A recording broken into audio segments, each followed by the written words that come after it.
ಹೆಗ್ಡೆ ಆ ಒಂದು ಹೇಳಿಕೆ ಬಿಜೆಪಿ ಬುಡಕ್ಕೆ ಬಂತ. ಸಂವಿಧಾನವನ್ನ ತಿದ್ದುಪಡಿ ಮಾಡಬೇಕಾದ್ರೆ 2/3 ಮೆಜಾರಿಟಿ ಬೇಕಾಗುತ್ತೆ. ಸಂವಿಧಾನ ಬದಲಾವಣೆ ಮಾಡತಕ್ಕಂಥ ಕೆಲಸ ಮಾಡಿದ್ರೆ ದೇಶದಲ್ಲಿ ಪಕ್ಷಪಾತ ಆಗುತ್ತೆ. ಅನಂತಕುಮಾರ್ ಒಬ್ಬ ಹುಚ್ಚನ. ಹುಚ್ಚನ್ ಸವಾಸ ಬೇಡ. ಬಿಜೆಪಿ ಹಿಡನ್ ಅಜೆಂಡಾ ಏನ್ ಗೊತ್ತಾ? ಅನಂತಕುಮಾರ್ ಹೆಗ್ಡೆ ಹುಚ್ಚನ. ಅವರ ಒಂದು ಹೇಳಿಕೆ ಬಿಜೆಪಿ ಬುಡಕ್ಕೆ ತಂದಿಟ್ಟ. ಆ ಒಂದು ಹೇಳಿಕೆಗೆ ರಾಜ್ಯ ಬಿಜೆಪಿ ಸಿಕ್ಕಾಪಟ್ಟೆ ತಲೆ ಕೆಡಿಸ್ಕೊಂಡ್ ಬಿಟ್ಟ. ಅನಂತಕುಮಾರ್ ಹೆಗ್ಡೆ ಅವರ ಒಂದು ಹೇಳಿಕೆ ಕರ್ನಾಟಕದಲ್ಲಿ ಬಿಜೆಪಿ ಗೆಲ್ಲಬಹುದಾದ ಸೀಟುಗಳ ಸಂಖ್ಯೆಗೆ ಕಡಿವಾಣ ಹಾಕಿಬಿಟ್ಟ. ಅಷ್ಟಕ್ಕೂ ಸಂಸದ ಅನಂತಕುಮಾರ್ ಹೆಗ್ಡೆ ಅವರ ಹೇಳಿಕೆ ಹಿಂದಿರೋ ಹಿಡನ್ ಅಜೆಂಡಾ ಏನೋ, ಸಿಎಂ ಸಿದ್ದರಾಮಯ್ಯ ಕೊಟ್ಟ ಆ ತಿರುಗೇಟು ಹೇಗಿದೆ ಗೊತ್ತಾ? ಅದನ್ನ ಡೀಟೇಲ್ ಆಗಿ ತೋರಿಸ್ತೀವಿ. ಆದ್ರೆ ಅದಕ್ಕಿಂತ ಮೊದಲು ನಮ್ಮ ಯೂಟ್ಯೂಬ್ ಚಾನಲ್ ಅನ್ನು ಸಬ್ಸ್ಕ್ರೈಬ್ ಮಾಡ್ಕೊಳ್ಳಿ. ಹಾಗೇನೇ ಪಕ್ಕದಲ್ಲಿರೋ ಬೆಲ್ ಬಟನ್ ಅನ್ನು ಪ್ರೆಸ್ ಮಾಡಿ.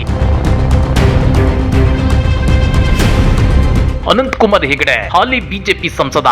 ಇವರು ಇತ್ತೀಚೆಗೆ ಬುದ್ಧಿ ಇದ್ದು ಮಾತನಾಡ್ತಾರೋ ಇಲ್ವೋ ಗೊತ್ತಿಲ್ಲ. ಆದ್ರೆ ಇವರು ಕೊಡ್ತಾ ಇರೋ ಒಂದೊಂದು ಹೇಳಿಕೆ ಬಿಜೆಪಿಗೆ ಪ್ಲಸ್ ಆಗೋದಕ್ಕಿಂತ ಹೆಚ್ಚಾಗಿ ಬಿಜೆಪಿಗೆ ಮೈನಸ್ ಆಗ್ತಾ ಇದೆ. ಸಿಎಂ ಸಿದ್ದರಾಮಯ್ಯನವರನ್ನ ಏಕವಚನದಲ್ಲಿ ನಿಂದಿಸೋದಿರ್ಲಿ, ಹಿಂದೂ ಮುಸ್ಲಿಂ ಧರ್ಮಗಳ ಮಧ್ಯೆ ತಂದಿಟ್ಟು ತಮಾಷೆ ನೋಡೋದಿರ್ಲಿ, ರಾಜ್ಯ ಬಿಜೆಪಿ ನಾಯಕರಿಗೆ ಸುತಾರಾಮ್ ಹಿಡಿಸುತ್ತಿಲ್ಲ. ಅದರಲ್ಲೂ ಇತ್ತೀಚೆಗೆ ಅನಂತಕುಮಾರ್ ಹೆಗಡೆ ಕೊಟ್ಟಿದ್ದ ಒಂದು ಹೇಳಿಕೆ ಇದೀಗ ಬಿಜೆಪಿ ಬುಡಕ್ಕೆ ಬಲವಾದ ಪೆಟ್ಟನ್ನ ಕೊಟ್ಟಿದೆ. ಹಾಗಾದ್ರೆ ಏನದು ಹೇಳಿಕೆ ಅಂದ್ರ ನೀವೇ ನೋಡಿ. 400ಕ್ಕೂ ಹೆಚ್ಚು ಲೋಕಸಭಾ ಕ್ಷೇತ್ರಗಳನ್ನ ನಾವು ಗೆದ್ರೆ ಅಲ್ಲಿರುವಂತಹ ವಿಧಾನಸಭೆಗಳನ್ನ ನಾವು ಗೆಲ್ಲಬಹುದು. ಆಗ ಕನಿಷ್ಠ 20ಕ್ಕೂ ಹೆಚ್ಚು ರಾಜ್ಯಗಳು ನಮ್ಮ ಹತ್ರ ಬರ್ತವೆ.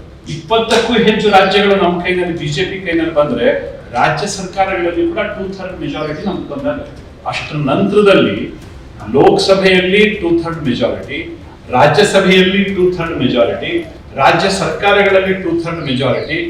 ಒಮ್ಮೆ ಇಷ್ಟ ಆದ ನಂತರದಲ್ಲಿ ಆಮೇಲೆ ಮಾರಿ ಜಾತ್ರೆ ನೋಡ್ರಿ ಹೆಂಗಿರುತ್ತೆ. ಇದೆ ಸಂಸದ ಅನಂತಕುಮಾರ್ ಹೆಗಡೆ ಕೊಟ್ಟ ಇದೊಂದು ಹೇಳಿಕೆ ನೋಡಿ ಇದೀಗ ಬಿಜೆಪಿ ಬುಡಕ್ಕೆ ಕೊಡಲಿ ಪೆಟ್ಟು ಕೊಡ್ತಾ ಇರೋದು. ಸಂವಿಧಾನವನ್ನ ಬದಲಾವಣೆ ಮಾಡಬೇಕು ಅಂದ್ರೆ ಈ ಸಲದ ಲೋಕಸಭಾ ಚುನಾವಣೆಯಲ್ಲಿ 400ಕ್ಕೂ ಹೆಚ್ಚು ಸೀಟುಗಳನ್ನ ಬಿಜೆಪಿ ಗೆಲ್ಲಲೇಬೇಕು. ಆ ನಂತರ ದೇಶದ 20ಕ್ಕೂ ಹೆಚ್ಚು ರಾಜ್ಯಗಳನ್ನ ಬಿಜೆಪಿ ಗೆಲ್ಲುತ್ತೆ. ಆ ಮೂಲಕ ಸಂವಿಧಾನವನ್ನ ತಿದ್ದಬಹುದು ಅಂತ ಹೇಳಿದ್ರು. ನಿಮ್ಗೆ ಗೊತ್ತಿರಲಿ, ಸಂವಿಧಾನವನ್ನ ತಿದ್ದುಪಡಿ ಮಾಡಿ ಬಿಜೆಪಿ ನಾಯಕರು SC ST OBCಗಳಿಗೆ ಕೊಟ್ಟಿದ್ದ ರಿಸರ್ವೇಶನ್ ಅನ್ನು ಕಿತ್ತಾಕ್ತಾರೆ ಅನ್ನೋ ಗುಲ್ಲೆದ್ದಿದೆ.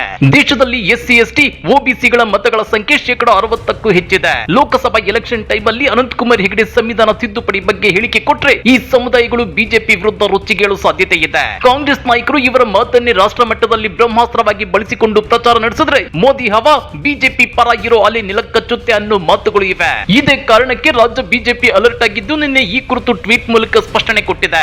ಬಿಜೆಪಿ ಪಕ್ಷಕ್ಕೂ ಅನಂತಕುಮಾರ್ ಹೆಗಡೆ ಹೇಳಿಕೆಗೂ ಯಾವುದೇ ಸಂಬಂಧವಿಲ್ಲ, ಅದು ಅವರ ವೈಯಕ್ತಿಕ ಹೇಳಿಕೆ ಅಂತೇಳಿ ಕಡ್ಡಿ ತುಂಡು ಮಾಡಿದಂತೆ ಹೇಳಿಬಿಟ್ಟಿದೆ. ಆ ಮೂಲಕ ಎಲೆಕ್ಷನ್ ಹೊತ್ತಲ್ಲಿ ಎದುರಾಗೋ ದೊಡ್ಡ ಅನಾಹುತವನ್ನ ತಪ್ಪಿಸಿಕೊಳ್ಳುವ ಯತ್ನಕ್ಕೆ ರಾಜ್ಯ ಬಿಜೆಪಿ ಕೈ ಹಾಕಿದೆ. ಹಾಗಾದ್ರೆ ಬಿಜೆಪಿಯ ಹಿಡನ್ ಅಜೆಂಡಾ ಏನು?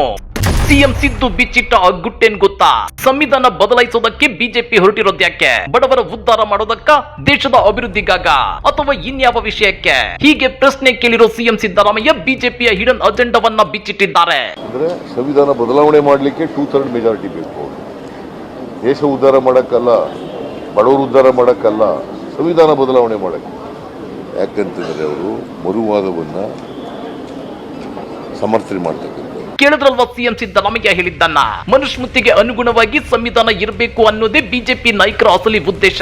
ಅಂದ್ರೆ ತಮ್ಮ ಮೂಗಿನ ನೇರಕ್ಕೆ ಸಂವಿಧಾನವನ್ನ ತಿದ್ದೋದಕ್ಕೆ ಬಿಜೆಪಿ ನಾಯಕರು ಕೈ ಹಾಕ್ತಿದ್ದಾರೆ ಅನ್ನೋದು ಇಲ್ಲಿ ಸ್ಪಷ್ಟವಾಗಿ ಎದ್ದು ಕಾಣ್ತಿದೆ. ಇದನ್ನ ಬಡವರು, ಅಲ್ಪಸಂಖ್ಯಾತರು, ದಲಿತರು ಮತ್ತು ಹಿಂದುಳಿದವರು ಹೀಗೆ ಸಮಾಜದ ಬಹುತೇಕ ವರ್ಗಗಳು ವಿರೋಧಿಸುತ್ತಿವೆ. ಒಂದು ವೇಳೆ ಜನರ ವಿರೋಧದ ನಡುವೆಯೂ ಬಿಜೆಪಿ ಸಂವಿಧಾನವನ್ನ ತಿದ್ದೋವಂತ ಕೆಲಸಕ್ಕೆ ಕೈ ಹಾಕಿದ್ರೆ ಈ ದೇಶದಲ್ಲಿ ರಕ್ತಪಾತ ನಡೆದು ಹೋಗುತ್ತೆ ಅಂತೇಳಿ ಸಿಎಂ ಸಿದ್ದರಾಮಯ್ಯ ಎಚ್ಚರಿಸಿದ್ದಾರೆ. ಮನುಸ್ಮೃತಿಗೆ ಅನುಗುಣವಾಗಿ ಸಂವಿಧಾನ ಇರಬೇಕು ಅಂತಕ್ಕಂಥದ್ದು ಅವರ ಹಿಡನ್ ಅಜೆಂಡಾ. ಅದಕ್ಕೆ ಇಡೀ ದೇಶದ ಬಡವರು, ದಲಿತರು, ಹಿಂದುಳಿದವರು, ಅಲ್ಪಸಂಖ್ಯಾತರು ಎಲ್ಲರೂ ಕೂಡ ಇದನ್ನು ವಿರೋಧ ಮಾಡ್ತಾರೆ.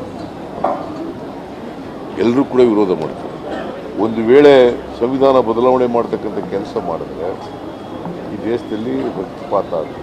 ಇಲ್ಲಿ ಗಮನಿಸಬೇಕಾದ ಅಂಶ ಏನಂದ್ರೆ, ಒಂದು ಕಡೆ ಅನಂತಕುಮಾರ್ ಹೆಗಡೆ ಬಾಯಿಗೆ ಬಂದಂತೆ ಹೇಳಿಕೆಗಳನ್ನ ಕೊಡ್ತಿದ್ದಾರೆ, ಮತ್ತೊಂದು ಕಡೆ ಇವರ ವಿರುದ್ಧ ಶಿಸ್ತು ಕ್ರಮ ತೆಗೆದುಕೊಳ್ಳಬೇಕಾಗಿರೋ ಬಿಜೆಪಿ ನಾಯಕರು ಆ ನಿಟ್ಟಿನಲ್ಲಿ ಕ್ರಮ ತೆಗೆದುಕೊಳ್ತಿಲ್ಲ. ಬದಲಿಗೆ ಅವರ ಹೇಳಿಕೆಗೂ ನಮಗೂ ಸಂಬಂಧವೇ ಇಲ್ಲ ಅಂತಿದ್ದಾರೆ. ಹಾಗಾದ್ರೆ ಅನಂತಕುಮಾರ್ ಹೆಗಡೆ ಬಿಜೆಪಿ ಪಕ್ಷದ ಸಂಸದರಲ್ವಾ? ಇವರ ಮಾತಿಗೆ ಬಿಜೆಪಿಯಲ್ಲಿ ಕವಡೆ ಕಾಸಿನ ಕಿಮ್ಮತ್ತೇ ಇಲ್ವಾ? ಅದೇನೇ ಇದ್ರೂ ಅನಂತಕುಮಾರ್ ಹೆಗಡೆ ಅವರ ಸಂವಿಧಾನ ತಿದ್ದುಪಡಿ ಮಾಡ್ತೀವಿ ಅನ್ನೋ ಹೇಳಿಕೆ ಇದೀಗ ಬಿಜೆಪಿ ಬುಡಕ್ಕೆ ಬಲವಾದ ಪೆಟ್ಟು ಕೊಡ್ತಿದೆ. ದೇಶದ ಜನ ಬಿಜೆಪಿಗರ ಡೊಂಗಿತನ ಆಡಂಬರದ ಮಾತುಗಳನ್ನ ಅತ್ಯಂತ ಸೂಕ್ಷ್ಮವಾಗಿ ಗಮನಿಸುತ್ತಿದ್ದಾರೆ. ದೇವರು, ಧರ್ಮ, ಜನರ ಭಾವನೆಗಳನ್ನ ಸೆಳೆದು ಸುಲಭವಾಗಿ ವೋಟ್ ಗಿಟ್ಟಿಸಿಕೊಳ್ಳಬಹುದು ಅನ್ನೋ ಬಿಜೆಪಿಗರ ಈ ನಡೆಗೆ ಈ ಸಲದ ಲೋಕಸಭಾ ಚುನಾವಣೆ ಒಂದು ಗುಣಪಾಠವಾಗುತ್ತಾ? ದೇಶದ ಜನ ಬಿಜೆಪಿಗೆ ಚುನಾವಣೆಯಲ್ಲಿ ಸರಿಯಾಗಿ ಬಿಸಿ ಮುಟ್ಟಿಸ್ತಾರಾ? ಕಮೆಂಟ್ ಮಾಡಿ, ವಿಡಿಯೋ ಲೈಕ್ ಮಾಡಿ, ಶೇರ್ ಮಾಡಿ. ಇಂಥ ಮತ್ತಷ್ಟು ರೋಚಕ ರಾಜಕೀಯ ಸುದ್ದಿಗಳನ್ನ ಮಿಸ್ ಮಾಡದೆ ನೋಡಬೇಕು ಅಂದ್ರೆ ನಮ್ಮ ಯೂಟ್ಯೂಬ್ ಚಾನಲ್ ಅನ್ನ ಸಬ್ಸ್ಕ್ರೈಬ್ ಮಾಡ್ಕೊಳ್ಳಿ.